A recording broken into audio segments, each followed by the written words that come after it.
오늘 우리가 읽은 말씀은 믿음의 조상 야곱이 아버지 이삭과 그리고 형 에서를 속여서 축복을 받은 후에 형의 분노가 너무나 극에 달해서 목숨을 보존하고자 어머니가 내놓은 하나의 아이디어로 외삼촌 하란에 있는 외삼촌 라반의 집에 가서 그의 딸들 중에서 아내감을 얻으라 하는 계획에 따라 브엘세바를 떠나 하란을 향해 가는 그 첫날 밤에 일어났던 일입니다.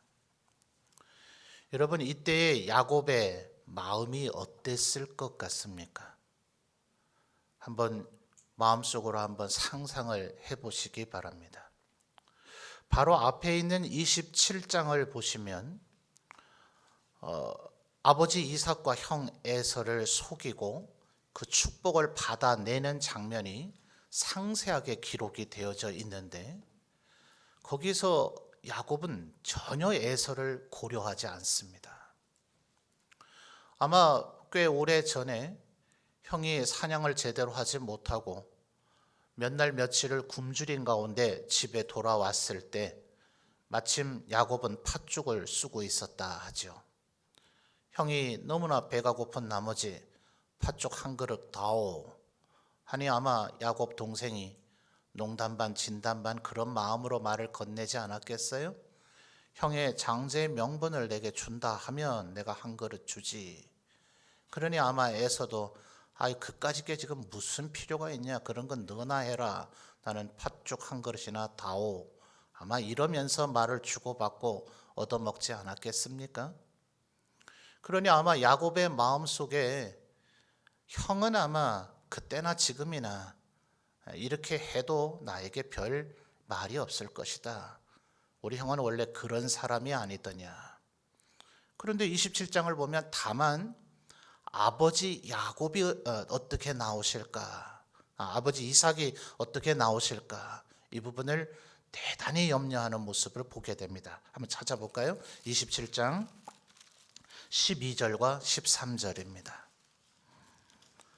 27장 12절 13절 자, 한번 살펴볼까요? 아버지께서 나를 만지실는데 내가 아버지의 눈에 속이는 자로 보일지라. 자, 그 다음 뭐라 얘기합니까? 복은 고사하고 저주를 받을까 하나이다. 야곱은 지금 형 에서는 전혀 안중에 없어요. 형은 아무 짓도 안 할 거다. 근데 다만 아버지가 문제다. 아버지가 이 일로 혹시 나를 저주하면 어떡할까, 이걸 염려하니 13절에 어머니 리브가가 뭐라 얘기합니까? 어머니가 그에게 이르되 내 아들아, 그다음 뭐라 합니까? 너의 저주는 내게로 돌리리니 내 말만 따르고 가서 가져오라. 자, 애초부터 제안을 누가 했어요? 리브가가 제안을 했거든요. 그래서 성경의 그 이유, 그 목적까지 얘기해주고 있지 않기 때문에 단언할 수는 없겠으나 12절의 야곱의 말은 13절의 어머니의 말을 유도해낸 방법일 수 있습니다. 어머니로 하여금 그 저주까지도 내가 해결할 테니 너는 걱정 말라고 어머니가 말할 줄 야곱은 이미 계산하고 있는 거죠. 그러니까 아버지의 저주만 안 받으면 이 일은 된다, 그렇게 여기고 야곱은 아주 마음에 안심한 가운데 이 일을 진행했을 거예요. 아니나 다를세라 속였다는 것을 아버지 이삭이 알고 나서 어떻게 합니까? 오히려 형 에서가 뜻하지 않게 아버지 앞에 와서 엉엉 울면서 애걸복걸하며 어떻게 빌어줄 축복이 하나밖에 없겠습니까? 야곱에게 축복을 해줬더라도 저에게도 축복해 주시면 안 됩니까? 울면서까지 그렇게 애걸복걸 하지만 이삭은 말하기를 나는 단순히 지금 아버지로서 축복한 것이 아니라 하나님께서 세우신 믿음의 조상이요 족장으로서 하나님께서 위임하시고 부여받은 권한과 권세로 축복을 한 것이기에 그리할 수가 없다.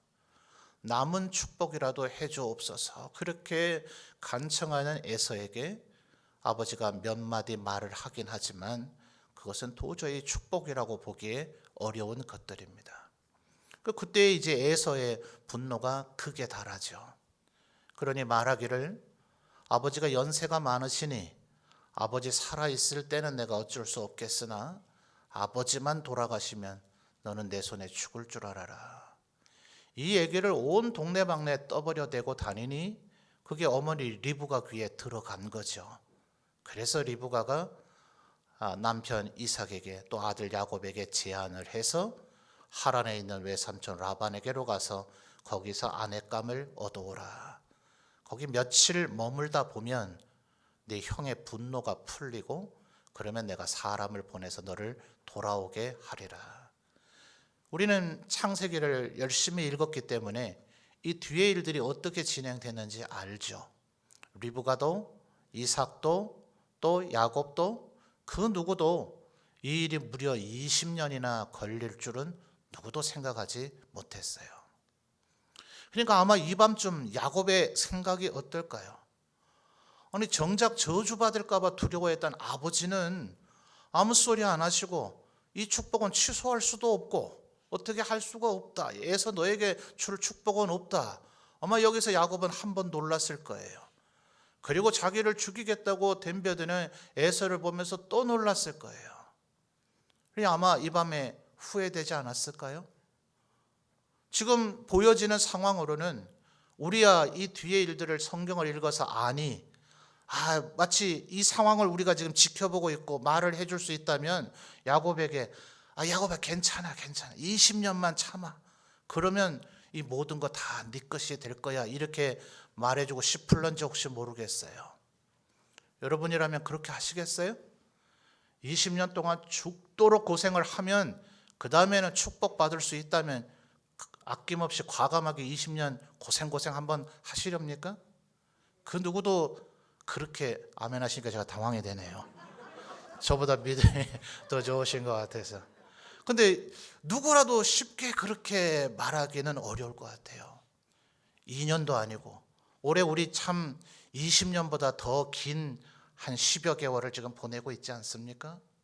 이 날이 언제까지 될런지도 아직 알지 못하고 어제는 심지어 1000명이 넘었다는 얘기까지 들려오고 있으니 마음이 자꾸 납덩이처럼 또 무거워지는 요 즈음이기도 합니다.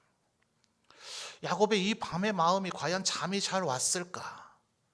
단순히 잠자리가 불편하다의 문제가 아니라 내가 이러지 말걸 이런 후회가 밀려오지 않았을까요? 좀 더 안정적인 방법으로 형 에서가 지풀에 나가 포기하는 방법으로 내가 좀 더 치밀한 계획을 세울 걸. 아니면 그냥 가만히 있었어도 보통 장자의 명분이라 하는 것은 2배를 얘기한다 해요. 우리가 생각할 때 막 90%, 99% 오직 장자에게 다 몰아줬을 것 같지만 그렇지는 않고 요셉을 나중에 족장으로 세워서 색동옷을 입혔을 때도 나머지 11명의 형제들에 비해서는 2배 주는 그런 개념이었다 한다 해요. 그럼 에서와 야곱 2명밖에 없으니 60%, 30% 그 정도 비율이었겠네요. 그 정도라도 30%라도 확보할 걸. 지금 상황은 어때요? 그 30%마저 날아간 거죠. 아버지의 재산 단 하나라도 자기가 상속받을 수 있는 가능성은 지금 제로가 되어져 버렸습니다. 20년 뒤에 돌아오리라고는 우리는 알지만 이 밤에 야곱은 알지 못해요. 여러분 뒤에 야곱이 낳았던 아들들 가운데 10명의 형제가 어떻게 했습니까? 요셉을 죽이니 살리니 하다가 미디안 상인들에게 팔아버리고 나서는 그 옷에다가 찢기고 일부러 아마 개 같은 거에서 이렇게 찢게 만들었지 않았겠어요? 발톱으로. 그리고선 거기다가 염소 피를 묻혀가지고 이거 혹시 아버지 요셉의 옷 아닙니까? 이러면서 요셉이 죽었는 듯이 거짓말을 했잖아요. 아버지가 안 보니. 지금 분명히 11절을 보니 한 곳에 이르러서는 해가 졌다. 하룻길을 걸어왔어요. 여기는 더 이상 아버지 이삭이 없죠. 에서가 아버지 돌아가실 때까지 굳이 기다릴 이유가 있을까요? 이 밤에라도 여기까지 쫓아와서 아버지는 지금 우리의 눈앞에 없다. 너 이러고도 무사할 줄 알았더니 하면서 이 밤에 그 사냥에 능한 형이 이 광야 가운데서 야곱 하나 찾아내는 게 어려운 일일까요?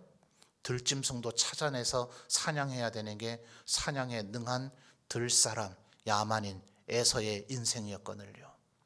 그러니 얼마든지 아버지 이성이 모르는 채 여기서 야곱을 죽이고 나서 뭐 요셉의 경우처럼 굳이 옷을 가져다가 뭐 야곱의 옷이 맞니 안 맞니 얘기할 필요도 없잖아요. 시침이 뚝 떼고 있으면 아버지 이삭과 리브가는 외삼촌 라반 집 하란에 가서 거기서 살고 있으려니 생각할 거 아닙니까? 그러니 야곱이 생각할 때 혹시 오늘 밤에 에서 형이 와서 나를 습격할지도 모른다는 생각도 할 수 있을 법 하지 않아요? 아마 아버지를 속이고 형을 속인 결과가 이렇게까지 될 줄은 전혀 예측을 못했기 때문에 굉장히 후회가 많이 되고 있는 그런 밤이었을 것입니다. 손에 들고 있는 것은 뭡니까? 18절을 보니까 이게 유일했던 것 같아요. 야곱이 아침에 일찍 일어나 베개로 삼았던 돌을 가져다가 기둥으로 세우고 그 위에 기름을 붓고, 그래서 신학자들은 이 구절의 표현을 통해서 야곱은 겨우 기름병 하나를 휴대했던 모양이다, 이렇게 보통 표현을 합니다. 여러분, 남의 집에 가서 뭐 남도 아니고 외삼촌이긴 하지만 어쨌든 뭐 이제 남이죠. 뭐 처가이고 아내 입장에서는 친정인데 남의 집 귀한 딸을 데려오려면 예물을 들고 가야 될 거 아닙니까? 아버지 이삭의 경우에도 할아버지 아브라함이 어머니 리브가를 데려오기 위해서 종을 보낼 때 무려 낙타 10필에다가 가득 예물을 싣고 보냈죠. 아니, 낙타 10필은 고사하고 낙타 한 필도 못 가져갔으면 최소한 장인 장모님 되실 분들 옷 한 벌 해드릴 옷감이라도 한 필은 끊어가야 될 거 아니에요. 그것도 없이 빈털터리로 가가지고 딸 주십시오 하면 딸 가진 부모님들 한번 대답하지 마시고 상상만 하십시오. 여러분, 딸 주겠습니까? 아니, 10원 한 장 가져오지 않고 옷감 한 필 가져오지 않고 빈털터리 거짓골을 해가지고 나타나가지고 딸 주시오 하면 귀하게 키운 딸을 주시겠느냐고요. 야곱은 지금 형 에서의 그 분노를 피해 도망오느라 아무것도 가져오지 못했습니다. 뭐 형의 진노를 피하기 위함이긴 하지만 어쨌든 외형적으로는 장가들러 가는 길이니 가서 장가를 들어야 될 텐데 손에 있는 것 아무것도 없어요. 더더군다나 나중에 후일 일이긴 합니다만 29장을 보시면 가서 외삼촌 라반이라는 사람을 만났는데 한 달이 지나고 나니 라반이 이런 소리를 합니다. 야, 네가 아무리 내 생질인데 어떻게 내가 너를 공짜로 부려먹겠냐? 너 월급을 얼마 주면 되겠니? 이렇게 얘기합니다. 여러분의 외삼촌도 이럽니까? 세상에 이런 외삼촌이 어디 있습니까? 생질이 와서 일을 하려고 그러면 야, 이놈아 너 뭐하냐? 네가 뭐 종이냐? 너 우리 집 생질이고 내 조카잖아. 네가 왜 일을 하려고 그래? 여기서 편안하게 쉬고 있다가 내 딸 골라봐. 내가 결혼시켜주고 여기서 잘 지내다가 네 어머니 내 누이가 부르거든. 그때 가면 된다. 이게 정상적인 외삼촌 아니에요? 오히려 야곱이 아유 외삼촌 제가 아무리 생질이기로서니 어떻게 맨날 공짜로 먹고 지냅니까? 제가 뭐라도 해야죠. 저 뭐 할까요? 이렇게 말해야 정상인데 이런 참담한 외삼촌이 기다리고 있으리라고는 야곱은 꿈도 꾸지 못했을 거예요. 한 치 앞도 내다볼 수가 없는 형편이 지금 야곱의 형편이죠. 여러분 11절을 다시 한번 잘 보십시오. 한 곳에 이르러서는 해가 진지라. 거기서 뭐 하려고 했습니까? 유숙하려고 그곳에 한 돌을 가져다가 베개로 삼고 거기 누워 잤더라. 얼마 있으면 이제 성탄절이 되죠. 예수님의 부모님인 요셉과 마리아도 호적하러 베들레헴에 갔다가 뭐 베들레헴의 본적을 갖고 있는 사람들이 얼마나 많겠어요. 다 객지나가 살다가 호적하려고 한꺼번에 몰렸더니 여관마다 잠잘 곳이 없어서 어디에서 잠잤다 하죠? 외양간 말구에 있는 곳에서라도 밤 이슬이라도 추위라도 좀 피하게 해다오. 여긴 지금 그게 있다는 겁니까? 없다는 겁니까? 그럴 만한 민가가 아예 없다는 거예요. 여러분, 정말 밤이 됐을 때, 정말 칠흑 같은 밤에 그 어디에도 사방팔방 불빛이 없는 곳에 한번 머물러 서 계셔 본 적이 있습니까? 그때의 그 공포심을 한번 느껴본 적이 있습니까? 아무도 없이 나 혼자, 불빛이 전혀 없는 그곳에, 아무것도 보이지 않을 때. 제가 중학교 1학년 때 아버지는 경기도 농촌에서 목회를 하시고, 아직은 제가 서울에 있는 학교에 다니고 있다가 도저히 통학거리가 너무 멀어서 안 돼서 결국 나중에 경기도로 전학을 했습니다. 중학교 1학년 때인가 여의도에서 국풍 80이라고 하는 전두환 대통령이 대학생들을 위한 대대적인 축제를 벌였어요. 중1이 이 얘기 괜히 했네요. 중1이 대학생들을 위한 거기에 구경 가자고 친구들이 꼬셔서 그걸 보고 가다 보니 해가 다 졌어요. 아버지가 목회하던 데는 휴전선에서 한 30km 떨어져 있는 데라서 당시는 서울은 아니어도 거기는 등하관제를 해야 되던 시절입니다. 이제 버스가 끊겨서 버스 내린 데서 원래 자전거를 좀 타고 와서 버스를 타고는 했는데 거기서 집까지 한 30분 거리가 가야 되는데 옛날 자전거 앞바퀴에 이렇게 발전기 돌려서 라이트 비추던 거 기억나십니까? 때맞춰 고장이 났네요. 어디가 찻길인지 어디가 논두렁인지를 모르는 그 길, 등하관제되고 휴전선에 가까운 그 지역이니 밤에 차도 거의 다니질 않습니다. 제가 야곱의 요 마음을 그때 조금 느껴봤어요. 아무 사방팔방에 불빛이 없는 그곳을 자전거로 가다가 어디에 처박힐까 봐 가다가 걷다가 다시는 밤늦게는 다니지 않으리라 후회했던 중학교 1학년 소년이 있었습니다. 야곱의 지금 마음이 어떨까요? 얼마나 두려움과 공포 속에 있을까요? 내 인생이 마치 이와 같다. 내 앞길이 아무것도 보이지 않는다. 아버지와 형과 왼수가 되었고 내 손에 있는 건 기름 한 병밖에 없고 이것으로 외삼촌에게 무슨 마음, 왜 사촌이 되는 내 색시 삼으려고 하는 여인에게 어떻게 마음을 얻을 수 있으랴. 내 앞길, 내 인생이 지금 어떻게 된 것인가. 그 어떤 소망도 희망도 없는 그 상황이었습니다.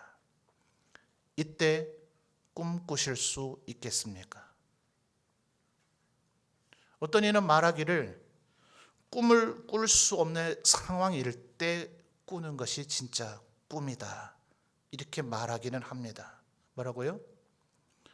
꿈을 도저히 꿀 수 없는 상황에서 꾸었는 것이 그래야 그것이 진짜 꿈이다.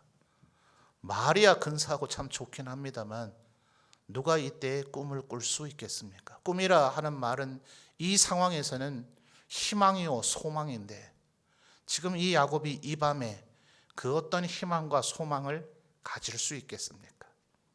여러분이라면 어떠시겠어요? 여러분 이 상황 가운데에서 꿈과 희망 혹은 소망을 가질 수 있겠습니까? 그런데 여러분 이어지는 12절을 보면 이것은 야곱이 꾼 꿈이 아닙니다. 하나님께서 꿈꾸게 하셨습니다. 이것이 세상 사람들의 꿈과 우리가 꾸는 꿈의 차이점입니다. 세상 사람들은 자기의 마음을 추스르고 자기의 마음에 다짐하고 결심해서 의지를 가지고 희망과 소망을 품고 그것을 내 꿈으로 간직하겠지만 아니요, 우리는 그렇지 않습니다. 아무런 희망과 소망이 없는 탄식밖에 할 수 없고 후회밖에 할 수 없는 절망 속에 빠져 있을 이 밤에 하나님께서 야곱에게 찾아오셨습니다. 그리고 그에게 꿈꾸게 하셨습니다. 왜 그럴까요, 여러분? 앞에 창세기를 보면 하나님께서는 에서와 야곱이 어머니 뱃속에서 태어나기 전부터 나는 야곱을 사랑하기로 작정하셨다고 하셨습니다. 내가 야곱을 선택했다.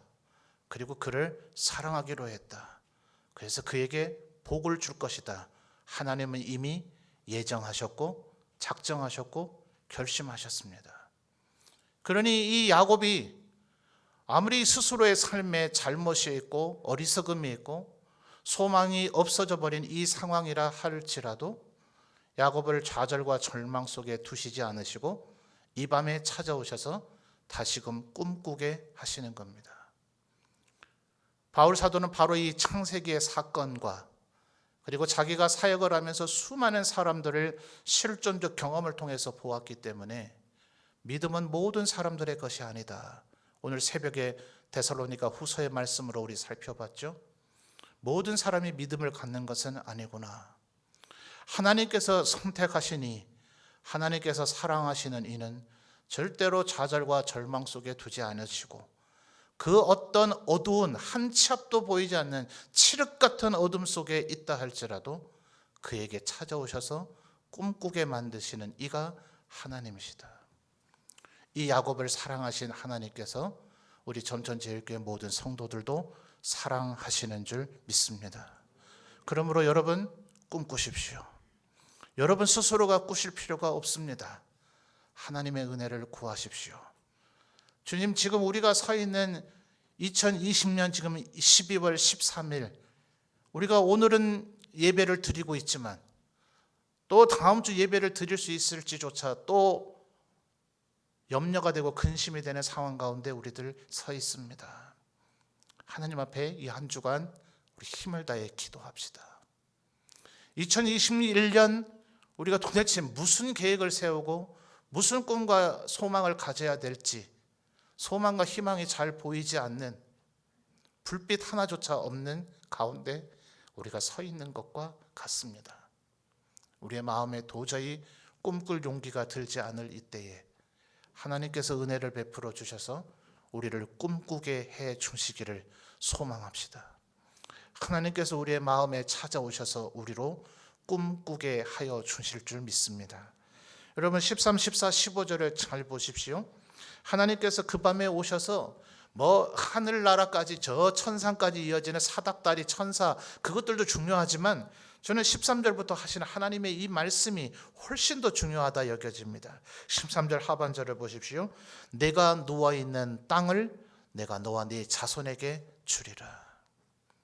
14절을 보십시오. 네 자손이 땅에 티끌같이 돼서 네가 서쪽과 동쪽과 북쪽과 남쪽으로 퍼져나가고 땅의 모든 족속이 너와 네 자손으로 말미암아 복을 받으리라. 여러분 이거 어디서 많이 들었던 얘기 아닙니까? 누구에게 하셨던 말씀이죠? 하나님께서 아브라함과 이삭에게 하셨던 그 말씀을 지금 그대로 야곱에게 해주고 계십니다. 야곱의 마음에 이런 염려도 없었을까요? 아버지가 결국 축복을 하긴 했고 축복은 한 번밖에 없다. 에서 너에게 줄 축복이란 없다. 축복은 그런 거다. 바꿀 수 있는 게 아니다 했지만 야곱의 마음에는 어쨌든 나는 아버지를 속여서 얻어낸 축복이라는 찜찜함이 야곱에게 늘 있을 거 아니에요. 하나님께서 오늘 이 밤에 선언하십니다. 아니다. 네가 속여서 얻어내는 게 아니다. 내가 원래부터 너에게 복을 주고자 했다. 하나님께서 지금 나타나셔서 선언하고 계시는 겁니다. 너와 네 자손에게 이 땅을 줄 것이다. 네가 지금 이 밤 도망가듯이 이 땅을 떠나게 되지만 걱정하지 마라. 이 땅을 너에게 줄 것이다. 우리 수요일 저녁에 로마서 말씀을 통해 살펴보고 있잖아요. 하나님께서 아브라함에게 율법을 모세를 통해서 주시기도 훨씬 수백 년 전에 아브라함에게 믿음을 주시고 그 믿음을 통해서 그를 의롭다 하신 이유는 율법이 없는 이방인이나 율법 아래에 있는 유대인이나 천하 열방의 모든 사람이 모두 다 한 명도 예외 없이 믿음으로 말미암아 은혜와 축복과 구원을 받게 하실 것이라는 하나님의 뜻을 보여주고자 하셨던 것이다. 바울 사도가 로마서를 통해서 이 창세기 사건을 우리에게 해석해 주고 있잖아요. 그러니 14절 하반절에 뭐라 얘기했다고요? 땅의 모든 족속이 너와 네 자손으로 말미암아 뭐예요? 복을 받으리라. 우리를 축복의 통로가 되게 하시겠다는 하나님께서는 창세기 12장에서 아브라함에게 최초의 이 약속을 하실 때 우리에게 바닥을 긁어내는 우물이 되라고 얘기하지 않으셨습니다. 너를 축복의 통로로 삼기 위해서 내가 너에게 복을 줄 것이다. 네가 아예 복 자체가 될 것이다. 복덩어리가 될 것이다. 너로 말미암아 네 옆에 있는 사람들까지 덩달아 복을 받게 될 것이다. 너에게서 복이 흘러 넘쳐서 다른 이들에게 그 복이 흘러가게 될 것이다. 나눠주지 않고는 배길 수가 없을 정도의 복을 너에게 줄 것이다. 차고 눌러서 넘치게 될 것이다. 성경 여러 곳에서 주님은 계속해서 반복해서 얘기하고 계셨잖아요. 여러분 15절 보십시오. 아주 중대한 단어들이 여러 개 나옵니다. 15절, 내가 너와 뭐예요? 함께 있어. 이 함께라고 하는 단어, 함께, 영어로 with라고 하죠. 그래서 우리 CCM 찬양팀 이름 중에 with가 있어요. 함께, 하나님이 나와 함께 하신다. 이게 얼마나 좋으면. 그래서 이사야 선지자를 통해서도 뭐라 하셨습니까? 보라, 처녀가 잉태하여 아들을 낳으리니 그 이름을 뭐라 해요? 임마누엘이라 하리라. 이는 뭐예요? 하나님이 너희와 함께 하심이라. 하나님이 우리와 함께 해 주실 줄 믿습니다. 이 꿈을 꾸시는 여러분 되시기를 바랍니다. 오늘 우리의 현실이 아무리 야곱의 이 베델에서의 이 밤과 같이 칠흑같이 어둡다 할지라도 우리가 결심하고 다짐해서 꾸어내는 꿈이 아니라 하나님께서 우리에게 꿈꾸게 하실 것입니다. 야곱을 사랑하셨던 하나님이 우리를 사랑하시니 야곱에게 희망과 소망을 주셨듯 우리에게도 꿈을 주실 줄 믿습니다. 네가 밟고 있는 땅을 다 주리라. 네 자손이 땅의 티끌과 하늘의 별과 같이 땅의 모래와 같이 많아지리라. 동서남북을 다 주리라. 이 모든 일이 다 이룰 때까지 내가 너와 함께해서 너를 지키며 너를 이끌어주며 너를 떠나지 아니하리라. 이러면 된 거 아닙니까? 라반을 만나든 말든 레아와 라헬을 만나든 말든 어떤 일이 우리 앞에 펼쳐지든 하나님이 나와 함께 하시면 끝내 야곱은 주님이 축복하신 이 꿈대로 이 가나안 땅으로 되돌아와서 아버지 이삭의 장례를 치르고 할아버지 아브라함에서 이삭으로 이어지는 믿음의 족장이 되어서 오늘도 우리에게 이것이 하나님이 우리에게 주시는 축복이라는 것을 지금도 웅변적으로 이야기하고 있는 줄 믿습니다. 사랑하는 성도 여러분, 오늘의 우리의 삶이 힘들고 어려울지라도 과연 이때 누가 소망과 희망을 말할 수 있으랴? 예, 믿음 없는 사람은 절망할 것입니다. 믿음 없는 사람은 좌절하고 넋놓고 있을 것입니다. 그러나 믿음의 사람은 하나님께서 우리에게 찾아오셔서 꿈꾸게 하시고 소망을 주시고 희망을 주실 줄 믿습니다. 내가 너와 함께하리라. 하나님의 이 말씀을 간직하여 하나님께서 주시는 은혜의 꿈을 다시금 꾸시는 우리 모든 성도들이 되시기를 바랍니다.